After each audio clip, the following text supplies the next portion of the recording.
अस्सलाम वालेकुम। मेरा नाम है गुल MA और आज का मौजू है स्टारलिंक सैटेलाइट सिस्टम। मेरा आज का पैगाम उन तमाम मुक़्तदिर हलकों के नाम है जिनके कंधों पे पाकिस्तान की ज़िम्मेदारी है और जो अपना खून बहाकर पाकिस्तान की हिफाजत की ज़िम्मेदारी को बखूबी सर अंजाम दे रहे हैं।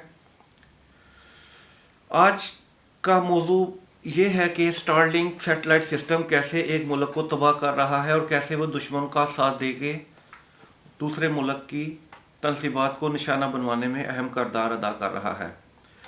तो आज से कुछ अर्सा पहले पाकिस्तान में स्टारलिंक सैटेलाइट सिस्टम के लिए बाकायदा दस्तखत किए गए और बड़ी खुशियां मनाई गईं कि हमारे मुल्क में 4G 5G तेज स्पीड हाई स्पीड इंटरनेट आ जाएगा, जिससे हम लोगों का आपस में बाहम राब्ता कायम करना बहुत आसान हो जाएगा।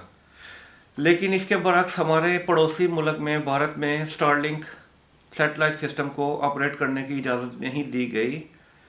तो तब हम लोग सोच रहे थे कि इसकी क्या वजह है कि उधर सैटेलाइट सिस्टम को लॉन्च करने की इजाज़त नहीं दी गई, जबकि पाकिस्तान में लुडियाँ और बंगड़े डाले जा रहे हैं। तो असल में बात यह है कि पाकिस्तान में तो कमीशन खिलाकर उन्होंने हम लोगों को अंधा कर दिया और उनको दिफाई नुक्ता नज़र से सोचने का मौका ही नहीं दिया। ये तो अल्लाह भला हो, ये लेकिन ये जो है तो नुकसान। लेकिन आज के अखबार में आया है कि यूक्रेन और रूस की जंग में यूक्रेन स्टारलिंक सैटेलाइट सिस्टम के ज़रिए अपने ड्रोन्स को मुतहर्रक करके रशिया के टैंक्स और दूसरे जहाज़ों को निशाना बना के तबाह कर रहा है। जैसा कि आप पीछे स्क्रीन पे देख रहे हैं कि यूक्रेन ने अपने ड्रोन्स को मुतहर्रक कर दिया है स्टारलिंक सैटेलाइट सिस्टम के साथ, और जो वो रशिया में ऑपरेट कर रहा है, और उसके साथ उसने रूस का बहुत ज़्यादा नुकसान करना शुरू कर दिया है।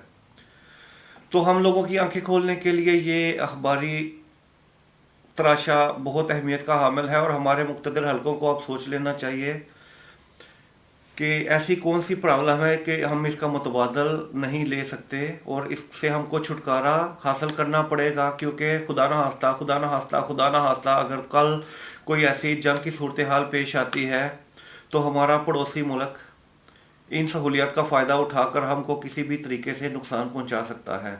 और पीछे सिर्फ एक अखबार नहीं, मैं 4-5 अखबारों के तराशे पीछे लगा रहा हूं जो हम लोगों की आंखें खोल देने के लिए काफ़ी है। तो खुदारा इस मसले पर हमारे मुक़्तदिर हलकों को तवज्जो देनी पड़ेगी, क्योंकि ये हम लोगों की दफा का मामला है। अल्लाह आपका हामी और नासर हो। पाकिस्तान जिंदाबाद।